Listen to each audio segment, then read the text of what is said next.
Hello, Lecka community. Welcome back to Lecka Bites. My name is Markus. I am the founder of Lecka, in case you have not known this so far. I'm glad you're tuning in to the number 4 of these episodes. We are taking you through the weeks of Lecka. And this week, indeed, I thought I want to talk a bit more about our athletes. We are going to hear later in the show from Cathrine, who is our Team Lecka athlete, who just went to Paralympics. I mean, how cool is that? So I talked with her about her time in Paris a few weeks ago, where she represented Denmark at the badminton games. Super cool. So I thought I'd take this as an opportunity to talk a bit more about how do we work with athletes and what is it all about. I mean, I hope that by now, or if not, let me repeat myself, you know that the community is really key for us and that storytelling is also very key for us. So by working with athletes, we're taking an approach to say who is out there telling a story authentically. Which athlete is able to convey to her or his community the key messages that matter. I'm sure that many of you and myself is bombarded by Instagram posts, LinkedIn posts, Facebook posts, WhatsApp groups and whatnot. It's very hard to, I think, filter out great stories. And of course, YouTube is also playing a huge role now, and podcasts as well. So information is everywhere, and I am just now another person talking about, on a podcast. So I am fully aware that I'm adding to the information overflow. And it's, of course, very hard to then filter out who are the people out there doing something authentically. We are not so much focusing on the big guys. We are big guys. I'm considering someone who has 40, 50,000 of followers on social media platforms or on YouTube. We're focusing more on the micro influencers. We're calling them community leaders. Those are usually people who have a strong following more offline and then also online, who are running club leaders, who are cycling club leaders, who are badminton trainers, who are football coaches and football stars as well, but who really have a following in their respective community on a very local basis. Why is that? Well, because I always say we are in the food business, and in Germany we have a saying, love goes through the stomach. Liebe geht durch den Magen, for all my German fans. So we need to hand out the actual products to actual people. And that's the best way to bring this delicious taste, we believe delicious taste, to the Lecka community or to new communities. So by working with these community leaders, wherever they are in the world, we are trying to bring Lecka to those people. So how we work with those is that most of the time they actually find us. So when we see that someone is buying a lot of Lecka or is engaging with us heavily on Instagram, I'm reaching out personally and saying, hey, can I just talk to you? You seem to really like this brand. You really like the products. What do you do? Do you want to work with us more? And then, we feel that those values are aligned. Very, very important. So the values of authenticity, the values of sports, of achievements, of setting goals, of trying to push boundaries. Those are very important to us. That's something we do ourselves every day with the brand. So we need to have people also on board who believe in the same concept. And then once we have established a relationship with the person, usually it takes months and months or even sometimes a year if it's a customer, we then start to support those people with free products. So we give out our bars and our gels. We're pretty flexible how much they get, to be honest with you. We, of course, don't overload them with products. And at the same time, also, we just ask them, hey, how much do you actually need for the month? And then we make it happen. It's in Vietnam, in Singapore, in Cambodia, in Denmark, in Germany, soon also in US. And we just talk to them once a month. We understand their goals. We understand the racing plan. We understand what they're after. We're not experts, of course, in coaches, so we can't communicate to them every single day, but we also just try to be there and support them and really cheer them onto their journey.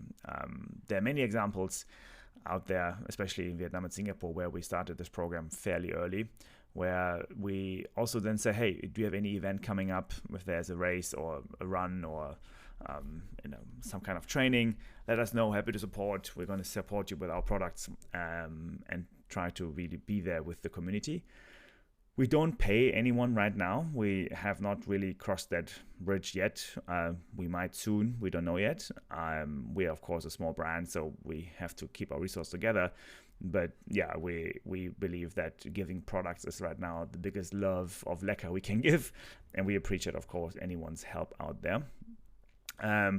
That's one. And the other question, of course, is what do we like? Which sports do we focus on? We started out as in running, in cycling. Those are the two key segments. That's where Lecka originated in Vietnam in 2020, especially trail running, then of course road running, cycling, now moving more and more into triathlon. We're seeing really cool things happening in those niche segments in Southeast Asia, especially. So a lot of triathlon clubs are being formed, cycling clubs are being formed. I think everyone knows by now that running clubs are very big. So there's certain brands who support running clubs. We are supporting some of them as well from time to time. And then we are, of course, into other niche sports. So there's badminton, which is very big in Denmark, for example. So we're supporting two badminton players there, Mats and Cathrine. We're going to hear from Cathrine later. Working a bit in football. I'm looking into other industries, other segments like ultimate frisbee. So really any sport that is doing, I guess, outdoor-ish or more than 1 hour exercise, who needs essentially carbohydrates and electrolytes. That's what we do. So it's a kind of a broadly spread, I guess, approach. We don't have like only trail running endurance sports on our marketing flag or our targets. We really try to be a more broadly targeted, I guess, brand that can really speak to different kind of sports out there. Mostly, however, there are endurance sports which we always consider someone doing more than 1 hour. So, for example, we wouldn't target a fitness influencer, we wouldn't target a yoga influencer. We believe they have different nutrition needs, so it's weight loss, it's muscle gain, and this is not something we can do right now with our products. We're focusing on energy and sweating, right? Those are the two key things, so carbohydrates and essential electrolytes. That, by the way, took us quite some time. If you are online, you have a lot of fitness influencers. If you're online, you have a lot of people doing some cool videos on fitness.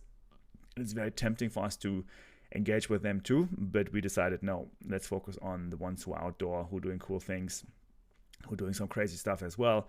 And let's focus on great relationships and on great communities. So really it's about how to bring the Lecka to the community. Yeah, I think that's hopefully a bit of a summary as well. Otherwise, this week we had a few more interesting stories coming from the Lecka community. We have an increasing amount of requests from people saying we would love to also have products that are not so sweet. So there is, it seems like new taste buds developing, especially for long distance running and cycling, where after, let it be 7, 8, 9 hours, you can't anymore eat that much sweet stuff. So we are looking into what can we do to make our products or come up with new products that are more salty, more savory, and less sweet. Of course, we have amazing sweet ingredients in Vietnam from all the fruits and so on. We're going to keep them and we're going to make sure that the world's going to love them. But also we are looking into where can we come up with something that is a bit less salty and savory. So if you're out there, please reach out to us, to me personally. I'm really heavy into product development. My email address is markus@getlecka.com with a K, Markus. So reach out to me and give me your feedback, give me your ideas. We'd love to talk to you about what you need for those products. And yeah, in any case, thanks for listening for today. And now let's hear what Cathrine has to say. Hello. I'm here with one of the Lecka athletes, Cathrine Rosengren from Denmark. Hello, Cathrine. Hi. Great. Thanks for joining the Lecka Bite Show. Excited to have you basically back because you already been before on this shorter version of videos. Now we are going a bit more long form because you just have been to Paris. I think you're the only Lecka athlete so far that has been to the Olympics, in this case, the Paralympics in Paris. Congratulations on your amazing time in Paris. How was it? Thank you. It was amazing actually. It was such a big event, and I was so surprised about how many people who was there, like spectators, and it was just amazing. I'm so happy that I got to be there and experience all of it, and I was lucky that the Danish team were allowed to stay from like the beginning to the end, where I know a lot of other athletes they had to leave after the competition. But I stayed there and I just got the full experience, and I'm so happy about that. You also came fourth in the female badminton category. How was that? I mean, I followed you online. I saw how you fought. I saw your emotions. I saw how you were trying very hard. But take us through the journey to coming fourth. Unfortunately, the fourth is always a bitter place. But like in any case, it was the fourth place, which is amazing. So, what was it like to go through the tournament? I was actually very nervous about going to the tournament. At the Paralympics in Tokyo, I was a medal candidate, but I didn't perform very well. I was very nervous and lost both of my group matches. And a few days before I went to Paris, I got the draw, and I got the 2 Japanese players who I lost to in the Tokyo Paralympics in my group again this time. So it was a very nervous beginning for me because I was a little bit afraid that it would happen again, where I would lose the group. But I was also very excited about going because I knew I'm so much stronger now, and I have worked so hard the last few years. I think my level went up and down during the tournament, but I really fought all my way to the semi-final. In the first place, I had a tough quarterfinal where I was struggling a lot, and I'm very, very, very happy and proud about how I handled that match. Being fourth is always very difficult because you're so close to the medal, but also so far from the medal. So I'm very happy and proud, but I'm also still very sad and disappointed. But I think it's good to feel that way, because then it's something that means a lot to you, and you just have to work even harder now. How did you manage all those emotions, all these up and downs? I was lucky that I have worked very close with my sports psychologist the last few years. He was also on court with me together with my coach. I could tell him how I felt, and sometimes the things you feel during the matches, you can't really remember exactly what you were thinking or feeling after the match. So I think it was very good that I could just say it out loud. He could take some notes and then we could discuss it after. Also that he could see. One thing is that when I have some sessions with him, I can tell him how I feel and how I react. Another thing is that he can see how I feel and how I react. And I think that's a very good thing that we could work on and discuss. Yeah, I think I did well handling that part this time. So I'm very happy and proud about that. What was the feeling like beating those Japanese? It seems to be a very happy feeling. And then you, of course, had not so happy feeling coming fourth, I believe. But like, take us through what's going on inside your head and inside your heart as well. Winning the first match of the group, I was very, very happy and very relieved, also because I knew that if I won this one, I would be through to the quarterfinals. So that was a very important match for me, and I just played so well. I won easily. It was a good match, and I was just very happy, very, very relieved, and proud of myself. And it was amazing to play in the hall. There were so many people there, and my family was there. Some of the Danish staff was there. Our future king was there when I played my bronze medal match, for example. So there was just so much support from everyone, and it was just amazing to feel. And I was just very happy when I won the first few matches. Losing the semi-final, I was very sad, but also tired, and it was a long day for me. I had both my quarterfinal in the morning and then my semi-final very late at night. That was I played at 11 a.m. and then my semi-final was at 10 p.m. So that was a very hard one for me. I was tired. I was so exhausted. I can imagine. Wow, 10 p.m. I mean, I go to sleep at 10 p.m., but you were playing Olympic Games. That's crazy. Yeah. Did you think I'm going to go to Los Angeles, or did you think I need some rest? Like, what was your immediate thought after finishing this game? I just wanted to sleep, especially because I was struggling a little bit with sleep during the week as well. I think I had around 5 to 6 hours every night. So, and I knew that I had to play the day after. So I was just like, fucking hell, I just want to go to sleep. Yeah, wow. I mean, I guess it must be so exciting to live in the Olympic Village and all the stimulation, all the other games. It's very hard to sleep. I even think about that, like, because there's so much going on. No?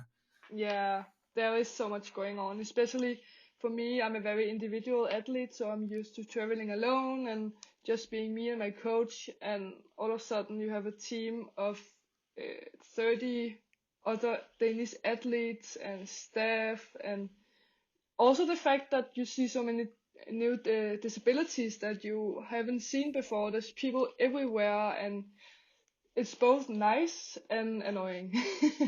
Yeah, because I mean, badminton is, as you're right, is quite a, I guess, can be most of the time it's a single player sport, and maximum it's one more person.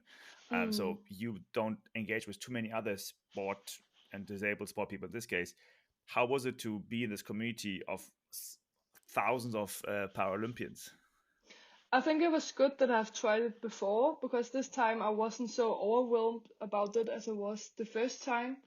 I was kind of more prepared for it now and knew what I was going into. For example, when you're down in the big dining hall, I knew that if I go down in the very end, I could sit alone. I think it's important to know these small things to stay focused and in your own routines. I think it's very important for me that I try to keep it as normal as usual. So the first week when I was in competition, I didn't really eat with the other Danish athletes. I just had dinner and lunch and breakfast with my coach. Maybe sometimes my physical coach or something like that. But I didn't stay in a big group because that's not something I'm used to. It can be very hard being uh, with so many people all the time when you're not used to it. So I think it's just important to remember what you like to do. The atmosphere in the badminton hall looked in the Olympics and Paralympics insane. I was watching some games and it was so loud and it was so it was just crazy. I mean, like it was amazing. I think how do you compare this to, of course, in Tokyo, where I believe there were not many spectators due to COVID, now to Paris? There must have been a crazy big difference. Yeah, it was. I've never tried anything like this before. I think for para-badminton, we're not really used to having many spectators. Mostly it's the players, coaches. Sometimes they bring in some local schools, but this time there were so many people. It was so nice, and it was just. I feel like the French people were not cheering on any specific player. They were just celebrating good badminton and celebrating parasport. And I still remember my quarterfinal. It was my match was the only one going on in the venue, and it was almost sold out. And just when I was like doing some good saves, you could just feel the venue going like whoo and stuff like that. It was Wow. yeah, it was amazing. I've never tried anything like that, and I don't ever think I will try anything like that again. Yeah, it was Well, I mean, amazing. I think the French are definitely enthusiastic, but if there's one country that's even more enthusiastic, it's the Americans. So if you go to Los Angeles, you might Yeah. have another level of enthusiasm of the fans coming up. And then also you were then carrying the Danish flag at the closing ceremony. It was in the rain. It seems like a very rainy evening, but that's amazing that you were selected as one of the Danish athletes to carry the flag. How does it feel to carry the nation's flag? I think this must be so cool. Yeah, I think as an athlete, that is one of the biggest things you can experience. Of course, you always have a little hope that they will choose you for the bearing the flag. This time, I did not expect it because the Danish team had done so well with the results, and we got so many amazing results. So I was very surprised when I was told that I was going to bury the flag. I think for me, it helped me accepting that I didn't get a medal because I still got so much support, and it meant that what I've shown and what I've done for the Danish team, and also just in general Denmark, it just means a lot to the team, and that they see me as a good inspirational athlete. So I'm very proud about getting that opportunity. It meant a lot to me. And luckily it didn't rain when we walked with the flag before and Here we after. go. Here we Yeah. go. The I god was lucky. the god was like, we're gonna bless the Danish team. Yeah. Yeah. There's so much rain in Denmark in the winter anyway, so they said, you know what, let's halt the rain when Danish coming out. Yeah, they have enough rain in Yeah. the winter. Exactly. Yeah, that's nice. I was wondering about the categories, because what I've been learning quite a bit throughout the Paralympics, which I'd never really understood before or really looked into, is like the different categories of disabilities. Could you explain to me which category you are in and how it works ranking them? I really just a very new world to me. Yeah. Well, in badminton we have 6 different categories. I Mm. am in SU5, which is called standing upper 5, and it's for disabilities in the upper body, of course. Then we have 2 categories, which is called standing lower, which is the lower limbs, and it's divided into in badminton can you play a single on full court or half court. So of course, if you are for example above knee amputee, you most likely can't move on a full court, so you play half singles. Yeah, it kind of depends on your disability and how well you move. There is also a few cases where you are first categorized as a SL4, but then your disability progress and getting worse, so you get reclassified as a SL3. Also the other way around, if you start in SL3, but then actually you become so much better, or your disability affects you less, then you can move up to SL4. But yeah, it depends from sport to sport. We also Right. have 2 wheelchair classes, and then 1 for a short stature. Okay, that's a very complex system, but I guess Yeah. it's an attempt to make it more fair to different categories. I see. Yeah. Mm. What was the most surprising thing that you didn't expect coming home to Denmark after the Olympics? I didn't expect so many people to recognize me in Denmark. I work in a bakery here in Copenhagen, actually my local bakery, and I didn't expect so many people to recognize me while I was at work. I've been Oh wow. so surprised every time someone stops and be like, "Hey, don't you play badminton?" So that's been fun, and also a little bit like out of my comfort zone, because I'm not used to being someone people recognize. Little celebrity. Yeah, that's great. Yeah. Which bakery is it? I mean, just in case I'm coming to Copenhagen soon, because I love those Danish sweets. Yeah, it's called Bodenhof at Vesterbro. Okay, Vesterbro. Okay, Yeah. okay, yeah, nice area. Okay, yeah, then it's good to know. I actually come to Copenhagen regularly, so Ah. I it's one of my favorite countries in the world, for sure. Yeah. Okay. Yeah, I can imagine you must have gotten some recognition, online and offline.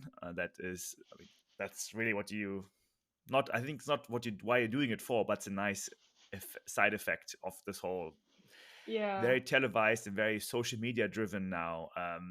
I guess Olympics. I mean, did you see also a change the last few years how social media is now taking over? Like from an athlete's point of view, like what have you done to join this? I guess call it social media game. Yeah, well, I think a lot of like sponsors are using social media, which I think it's a good way to promote the athletes. Also, just to promote yourself as an athlete and to inspire other people. It's easier now when you can post things online and showcase your sport as well. It's easier to get people into your sport when you can see them online, and you can easily show behind the scenes about how your daily life are going, and that you're not just because you have a disability, your life is not stopped. You can do lots of things. So I think that's amazing. And then it's great when companies are also supporting, and to show that they are supporting athletes with disabilities, and also just in general athletes. I think it's very good. I think this year Paris was a breakthrough. I think, at least on my radar, the Paralympics got a lot of attention. I saw it on different news outlets in Germany and in US and other countries, where there was a lot of coverage for Paralympics. And I think also that Paris, as an organization, like the city and as an organization committee, that did a very good job promoting athletes and creating also this hype and excitement for the sports. Yeah, for sure. You could also feel it at the stadiums. Like I did expect that there would be many people, but I did not expect there would be so many people. And that just Yeah. shows how good a job that Paris and the Paralympic Committee did for promoting the sport. So now you're doing your master in human physiology, sorry, um, 2-year program. And as we know, 4 years, we're going to have Los Angeles Games coming up. So is the plan to go to LA? Yeah, for sure. I'm already very excited about it. I think the last qualification period it was so quick. I know it's only 3 years, but I still feel like I just started the period like last month. So I think 4 years is gonna go so fast as well, but I'm very excited about it. What's going to happen in the meantime? Like, is there any other tournament or goal, milestone at least to have? Because the Olympics is close, but also not that close. So how do you going to train and compete the next, I guess, year? Yeah, I think from now on and from now and a year on, I think I'm gonna go a little bit more slow. I have allowed myself to not play so many international tournaments and actually go on a vacation. I haven't had a vacation in 2 years, so I Oh, think wow. that's much needed now. I still haven't decided if I'm gonna play more this year, but I'm gonna start again next year for sure. Also because I like playing and I like training. We always have European championships and world championships, and I'm still annoyed that I only have a bronze medal from the Worlds. So that's one of my goals. We have the next Worlds in 2026. So of course there's a lot of milestones during the period. I think it's just about enjoying the process actually. Um, Enjoy the journey for sure. yeah, Yeah. exactly. Enjoy the journey and eat some lecker. I had to say this now. Sorry. No, good. I mean, I hope that, of course, we can help you a tiny bit here and there with our bars, and of course now the new gel. I'm looking forward to getting your feedback on the gel as well and see how now the gel also is going to work in badminton, because I remember that you were saying a few months ago, oh, other badminton players are using gels as well. How can we also get one? So I'm looking forward to see how it works for you guys. Usually we are more in other outdoor sports, so badminton for sure is a bit of a niche sport for us, but a very big sport in itself. So let's see how it goes. Yeah, I'm very excited about it. I think it's a great new thing. Yeah. Wonderful. I mean, I'll let you leave back to your studies and make sure that you get your master's. Good luck with what you're going to do in the next years. I mean, super amazing to follow your journey. I'm really, really like proud of you, if I can say that. But it's just so cool to see that, because also I remember like half a year ago you were saying, I'm going to go to Olympics, I'm going to qualify. So I love these commitments, and I love those people who follow through, and then make it happen. So congratulations again, and I'm sure that Denmark and your family can be very proud, and the bakery you're working in as well. Thank you. Yeah, good luck, and yeah, speak to you soon. Thanks, Catherine. Thank you. See you.